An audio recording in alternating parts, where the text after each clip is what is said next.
Welcome to Coin Explorer. Pause for a moment and imagine holding a 1966 United States quarter dollar between your fingers.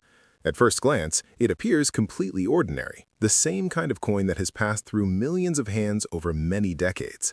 It feels familiar, balanced, and simple. Just another piece of change that once moved through grocery stores, vending machines, and coffee counters. Most people spend coins like this without ever looking closely at them. Yet, history often hides important stories inside everyday objects. The 1966 quarter belongs to a fascinating period in American coinage. It represents a time when the United States Mint was adapting to major economic changes. Understanding that background turns a simple 25-cent coin into a small historical artifact. Instead of seeing only spare change, collectors see a piece of the past preserved in metal. Look closely at the front of the coin, also called the obverse. The portrait you see is George Washington, the first president of the United States. His profile faces left with calm and steady detail, a design that has appeared on American quarters for generations. Above his head, the word Liberty curves along the rim. Near Washington's neck, you will notice the phrase, "In God We Trust." At the bottom of the design sits the date 1966, marking the year this coin was produced. The portrait was created by sculptor John Flanagan and first introduced in 1932. It honored the 200th anniversary of Washington's birth. Over the decades, the design remained mostly unchanged, allowing collectors to compare coins from different years with ease. Now, turn the coin over and examine the reverse side. In the center spreads the image of an American eagle with its wings extended. The eagle stands on a bundle of arrows, symbolizing strength and readiness. Beneath those arrows lie olive branches, representing peace. Around the top edge of the coin appear the words United States of America. Just below them sits the Latin motto, E pluribus unum, meaning out of many, one. At the bottom of the coin, the words quarter dollar clearly state the denomination. This combination of symbolism and lettering created one of the most recognizable designs in American coinage. For decades, it helped people instantly recognize the quarter. The year 1966 places this coin in an important moment of United States coin history. Only a short time earlier, American quarters were made primarily from silver. During the early 1960s, the price of silver began rising rapidly. Because of this change, people started saving silver coins rather than spending them. To maintain the supply of circulating coins, the U.S. government introduced a new metal composition beginning in 1965. Instead of silver, quarters were struck using a copper-nickel clad structure.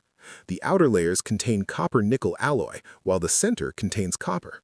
The 1966 quarter therefore belongs to the early generation of these clad coins. This transition allowed the mint to continue producing large quantities of coins for everyday circulation. Another interesting feature of quarters from this period is the absence of mint marks. Normally, American coins carry a small letter that identifies the mint where they were produced. However, during the mid-1960s, the United States Mint temporarily removed mint marks from circulating coins during a nationwide coin shortage. Because of that decision, quarters dated 1965, 1966, and 1967 do not display mint marks even though they were produced in different mint facilities. For collectors, this makes the series somewhat unique compared to other years of the Washington quarter. Most 1966 quarters were produced for everyday commerce and circulated widely across the country. They passed through banks, stores, restaurants, and countless pockets. Because of this constant use, many examples today show visible wear.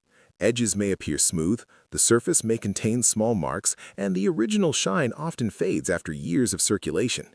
This type of wear is completely normal for coins used in daily transactions. However, collectors often search for pieces that survived with minimal handling. A well-preserved coin may still display strong design details and a soft metallic luster across the surface. Condition plays a major role in coin collecting. Two coins from the same year can appear differently depending on how they were handled over time. Professional grading services evaluate coins using standardized scales that measure preservation and detail. Coins with sharp features and minimal marks receive higher grades, while heavily worn coins receive lower grades. These grades help collectors compare coins objectively. For a 1966 quarter, the difference between an average circulated coin and a high-grade example can be striking. The portrait of Washington may appear sharper, and the eagle's feathers may show more detail. Collectors also pay attention to strike quality. The strike refers to how clearly the coin's design was pressed into the metal during minting.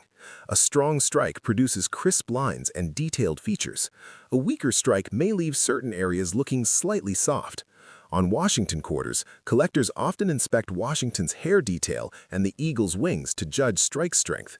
When a coin combines a strong strike with excellent preservation, it becomes more appealing to collectors. These combinations are not always common among coins that were originally meant for everyday circulation. Over the years, some coins from circulation were carefully stored by collectors or individuals who appreciated their condition. Coins kept in albums or protective holders often avoid the damage caused by regular handling. Because of this, certain examples from the 1960s still appear surprisingly fresh today. Their surfaces may retain mint luster and the details remain sharp. Seeing a coin preserved in this way offers a glimpse of how it looked when it first left the mint. For collectors, this connection to the past is part of the appeal of numismatics. Auction houses often bring together collectors interested in exceptional coins. During these events, rare or well-preserved coins can attract significant attention. Bidding sometimes increases rapidly when multiple collectors want the same piece. Most quarters from the 1960s remain common and affordable, but occasionally a coin stands out because of its remarkable preservation or rarity. When that happens, the coin can achieve an unexpectedly strong auction result.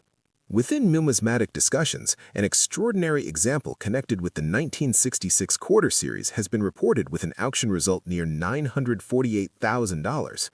Such a figure naturally captures attention among collectors. Results like this are linked to very specific circumstances, including exceptional condition, rarity within high grades, and strong collector demand at the time of sale. These situations are extremely uncommon. The majority of 1966 quarters remain ordinary circulating coins with normal value. The remarkable auction result simply shows what can happen when a truly exceptional example appears in the collector market. The story of the 1966 quarter reminds us that everyday objects can carry historical significance. A coin originally created for simple transactions can later become a collectible artifact. Most examples will always remain common pieces of currency, yet a few preserved under extraordinary circumstances capture the attention of collectors and historians. Whether viewed as money, history, or collectible art, the 1966 quarter continues to inspire curiosity for those who take the time to look closely.